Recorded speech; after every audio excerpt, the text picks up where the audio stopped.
اعوذ باللہ من الشیطان الرجیم بسم اللہ الرحمن الرحیم السلام علیکم ورحمۃ اللہ وبرکاتہ۔ میں امید کرتی ہوں کہ آپ سب خیر و عافیت سے ہوں گے۔ میری دعا ہے کہ اللہ پاک آپ سب کو خیر و عافیت سے رکھیں، آمین۔ ناظرین، آج کا ہمارا موضوع ہے دو بیویوں سے ایک ساتھ ہم بستری کرنا۔ اگر آپ کی دو شادیاں ہیں تو آپ کو چاہیے کہ دونوں کو ان کا الگ حصہ، الگ خرچہ اور ہر چیز دونوں کی الگ الگ ہونی چاہیے تاکہ اطمینان میں رہیں۔ اور جہاں تک بات ہے ہم بستری کی، تو ہر ایک بیوی سے الگ ہو کر ہم بستری کی جائے۔ اسلام بھی یہی تعلیم دیتا ہے کہ دونوں کے ساتھ ایک جگہ ہم بستری جائز نہیں۔ اگر بیوی سے ہم بستری کر لی ہے اور اسی رات دوسری بیوی سے ہم بستری کرنا چاہتے ہیں تو پہلے غسل کریں، پھر دوسری بیوی یا پھر اسی بیوی کے ساتھ ہم بستری کریں۔ ایک ساتھ ہم بستری سے مراد آپ جس جگہ ہم بستری کریں وہاں دوسری بیوی موجود نہ ہو۔ اسی طرح ایک سوال آیا۔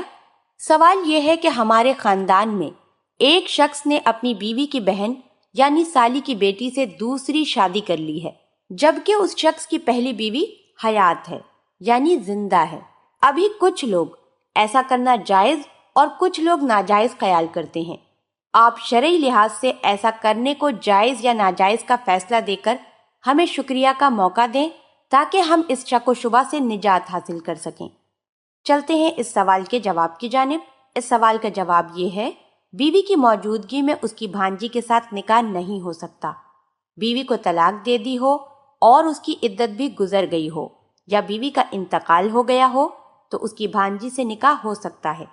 جس شخص نے بیوی کی موجودگی میں سالی کی بیٹی سے شادی کر لی ہے اس نے سنگین جرم اور گناہ کا ارتکاب کیا ہے، وہ بدکاری کا مرتکب ہو رہا ہے۔ اس کو چاہیے کہ اس فعل سے توبہ کرے اور اس لڑکی سے فوراً علیحدگی اختیار کر لے۔ اللہ پاک ہم سب کو دین کی سمجھ عطا فرمائے اور اس کے مطابق زندگی بسر کرنے کی توفیق عطا فرمائے، آمین۔ آپ ہمارے چینل کو ضرور سبسکرائب کر لیں۔ سبسکرائب کے ساتھ ساتھ ہماری ویڈیو کو لائک بھی کر دیں۔ اللہ پاک آپ سب کو اپنے حفظ و امان میں رکھے، آمین۔